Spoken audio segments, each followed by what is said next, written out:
72살 김순자 할머니는 오늘도 새벽 6시에 일어나 하루를 시작합니다.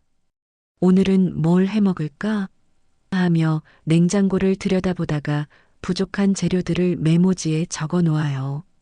시장 가는 게 할머니의 하루 중 가장 즐거운 시간이거든요. 순자 씨, 오늘도 일찍 나왔네. 시장 아주머니들이 반갑게 인사해요. 응, 좋은 건 일찍 와야 살 수 있잖아. 할머니는 한 푼이라도 아끼려고 여러 가게를 돌아다니며 값을 비교해봐요.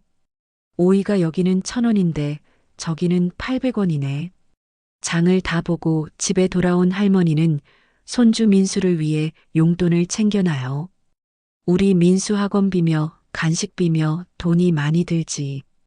통장에서 10만 원을 뽑아서 봉투에 넣으면서도 흐뭇한 미소를 짓어요. 할머니가 있을 때 실컷 받아가거라.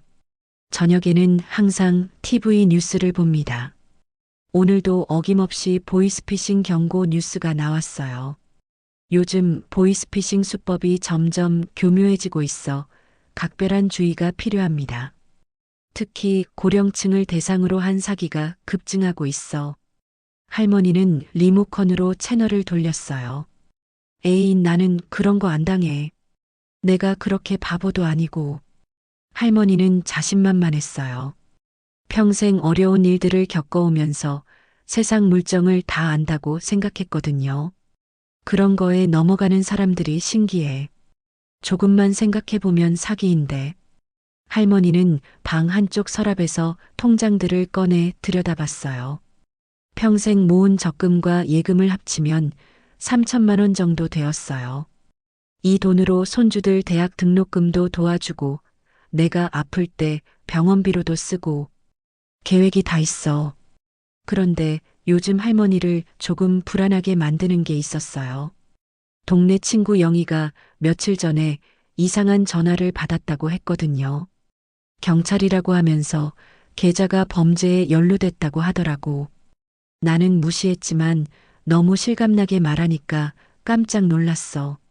하지만 순자 할머니는 여전히 자신 있었어요. 나는 절대 안 속아. 그런 전화 오면 바로 끊어버릴 거야. 그날 밤 할머니는 편안하게 잠자리에 들었어요. 내일도 평범하고 평온한 하루가 기다리고 있을 거라고 생각하면서 말이에요. 다음 날 오후 2시경 할머니가 점심 설거지를 하고 있을 때 전화벨이 울렸습니다. 여보세요? 안녕하세요. 서울중앙지검 금융수사부입니다. 김순자 어르신 맞으시죠? 목소리가 매우 공손하고 격식을 차린 말투였어요. 네, 맞는데요.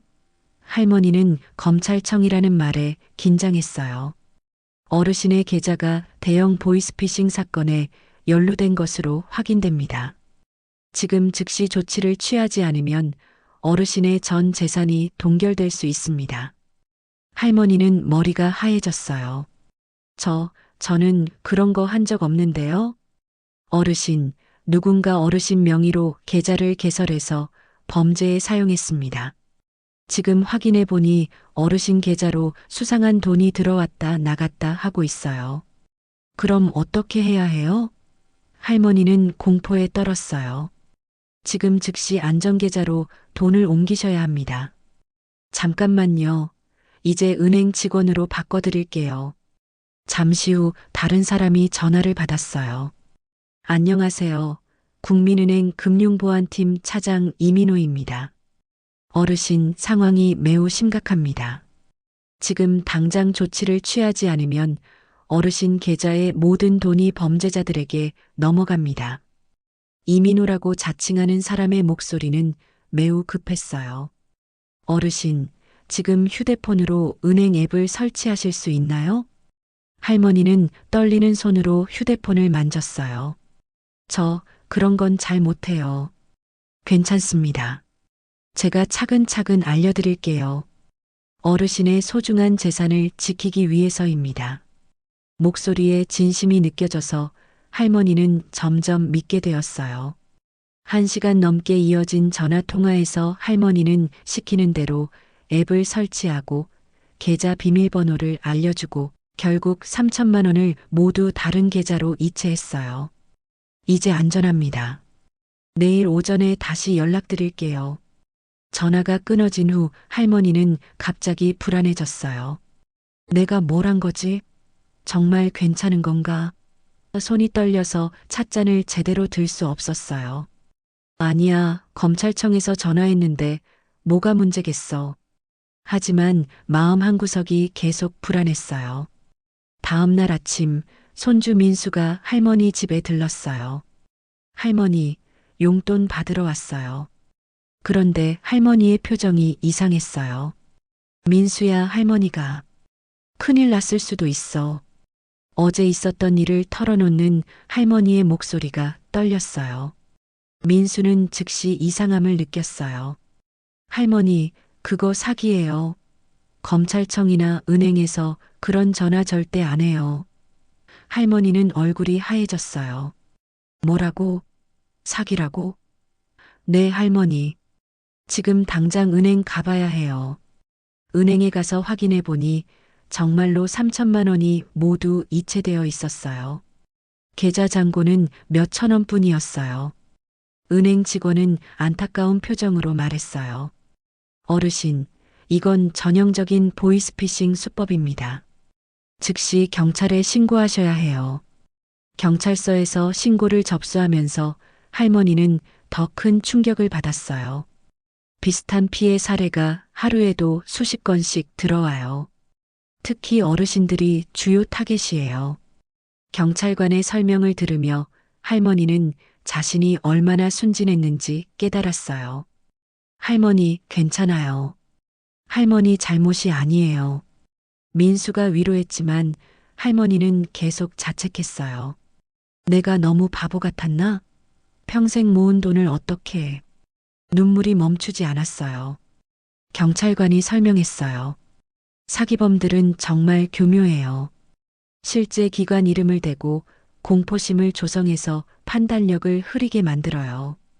어르신만 당하신 게 아니니까 너무 자책하지 마세요.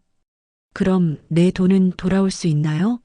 할머니의 간절한 질문에 경찰관은 최선을 다해보겠지만 쉽지 않다고 솔직하게 말했어요.